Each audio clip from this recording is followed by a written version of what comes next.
കൈനിറയ സന്തോഷവുമായി നിധി ഇനി പുതുജീവിതത്തിലേക്ക്. കൊച്ചി അമൃത ആശുപത്രിയിൽ കഴിഞ്ഞ മാസം കൈമാറ്റിവെക്കൽ ശസ്ത്രക്രിയയ്ക്ക് വിധേയായ മധ്യപ്രദേശ് സ്വദേശിനി നിധി നായിക്ക് ആശുപത്രി വിട്ടു.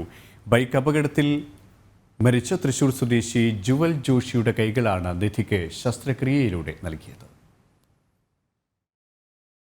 കഴിഞ്ഞ മാസം 3-ന് ബൈക്ക് അപകടത്തിൽ പരിക്കേറ്റ് ചികിത്സയിലിരിക്കെ മസ്തിഷ്ക മരണം സംഭവിച്ച തൃശൂർ മാള സ്വദേശി ജുവൽ ജോഷിയുടെ മാതാപിതാക്കളുടെ നന്മയാണ് അപകടത്തിൽ കൈകൾ നഷ്ടപ്പെട്ട മധ്യപ്രദേശ് സ്വദേശിനി നിധി നായിക്കിന്റെ ജീവിതത്തിന് പുതിയ പ്രതീക്ഷ ഏകിയത്. 2022 ജൂൺ മാസത്തിലാണ് വൈദ്യുതാഘാതമേറ്റ് നിധിക്ക് ഇരുകൈകളും നഷ്ടമായത്. ഗുരുതരമായി പൊള്ളലേറ്റതിനെ തുടർന്ന് ഇരുകൈകളും മുറിച്ചു മാറ്റേണ്ടി വന്നു. തനിക്ക് കൈകൾ പകർന്നു നൽകിയ ജുവൽ എന്ന 23-കാരൻ കുടുംബത്തോട് തനിക്ക് പുതിയൊരു ജീവിതം നൽകാൻ പ്രയത്നിച്ച ഡോക്ടർമാരോട് എല്ലാവരോടും ആ കൈകൾ ഉയർത്തി നിധി നന്ദി പറഞ്ഞു.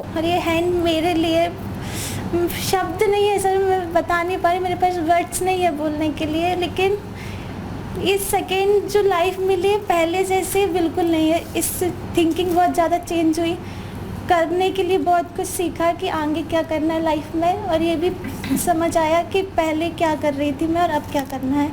അമൃത ആശുപത്രിയിലെ പ്ലാസ്റ്റിക് ആൻഡ് റീകൺസ്ട്രക്റ്റീവ് സർജറി വിഭാഗം ചെയർമാൻ ഡോക്ടർ സുബ്രഹ്മണ്യ അയ്യരുടെ നേതൃത്വത്തിലുള്ള സംഘം 16 മണിക്കൂറോളം നീണ്ട സങ്കീർണമായ ശസ്ത്രക്രിയയിലൂടെയാണ് നിധിക്ക് കൈമാറ്റിവെക്കൽ ശസ്ത്രക്രിയ നടത്തിയത്. അമൃത ആശുപത്രിയിൽ വിജയകരമായി പൂർത്തിയാക്കുന്ന 15ാമത്തെ കൈമാറ്റിവെക്കൽ ശസ്ത്രക്രിയയായിരുന്നു ഇത്. ജനം, കൊച്ചി.